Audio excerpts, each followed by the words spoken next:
दोस्तों एक बात ये है कि हम बोलते हैं कि हम जैसे बोएंगे वैसे ही पाते हैं, तो ये सत्य है दोस्तों। आपको दिखता नहीं है, लेकिन आज मैं आपको ऐसे गुप्त जानकारी बोलते हैं ना कि दुनिया की अदालत में आप पैसे देकर बच सकते हैं, लेकिन जो ईश्वर की अदालत होती है ना, वहाँ नहीं बचते हैं मेरे दोस्त। मैंने ये चीज़ आजमाया है और सत्य का आईना पर्दाफाश कर रहा हूँ। देखो, हम बोलते हैं कि हमारे साथ हमारे बच्चे ऐसे क्यों होते हैं। अगर कोई व्यक्ति किसी के साथ पिछले जन्म में बुरा किया होगा, तो इस जन्म में उसे भुगतना पड़ता। बहुत सारे लोग गूंगे होते हैं, क्यों होते हैं? इसलिए होते हैं, इन्होंने पिछले जन्म में किसी का गला घोट कर गलत किया होगा, उसे मारा होगा, कुछ हानि पहुंचाई होगी, इस प्रकार।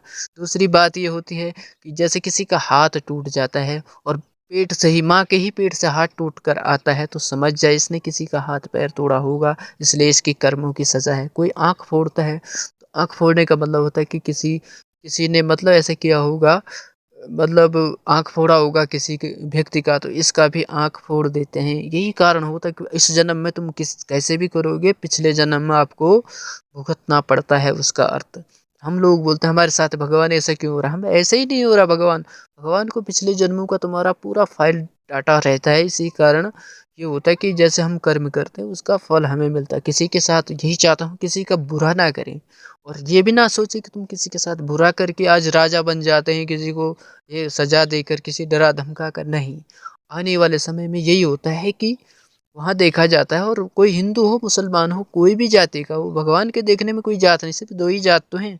उसने जो बनाया था, बीच में बस इन लोगों ने आतंक मचा रखा है। लेकिन सच यही है कि किसी के साथ बुरा करने का अंजाम बुरा ही होता है।